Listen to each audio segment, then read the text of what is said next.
La Jeune Chambre économique du Mâconnais Val-de-Saône a souhaité s'engager dans l'économie circulaire au-delà du thème national, car ça nous concerne tous, ce sont les économies de demain.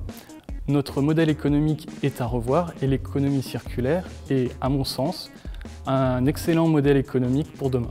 Et pour cela, nous avons organisé 3 ateliers d'intelligence collective et un forum destiné au grand public afin de sensibiliser et de mettre en lumière les différents acteurs de notre territoire.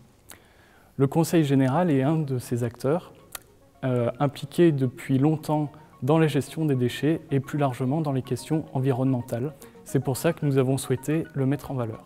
Les premières questions qui nous ont conduits à travailler sur l'économie circulaire sont d'abord les questions liées aux déchets, puisque le Conseil général est par définition en charge des questions liées à l'élimination des déchets. Nous, on s'est posé la question de la prévention, de la réduction de la production de déchets et de la capacité qu'on avait de justement travailler à la source, à la réduction des déchets à la source. Et il y a 2 pistes.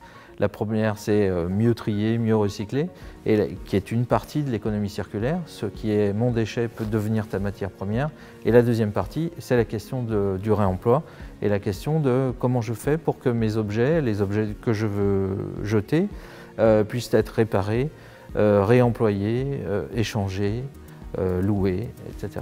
Pour accéder aux ressources autour du réemploi, nous avons un annuaire dématérialisé qui est présent sur Internet, sur le site des Petits Gestes Durables et qui permet de référencer 2000 professionnels qui sont à notre service pour louer, emprunter, échanger des objets.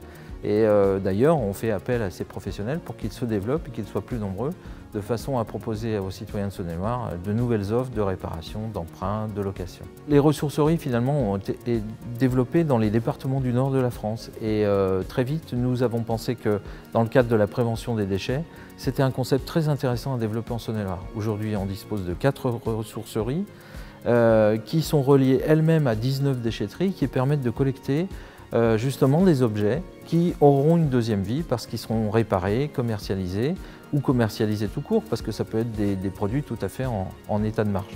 Ça, c'est un concept qu'il faut développer, je pense, et sur l'ensemble du territoire. Et ça, c'est 700 tonnes de déchets à éviter par an.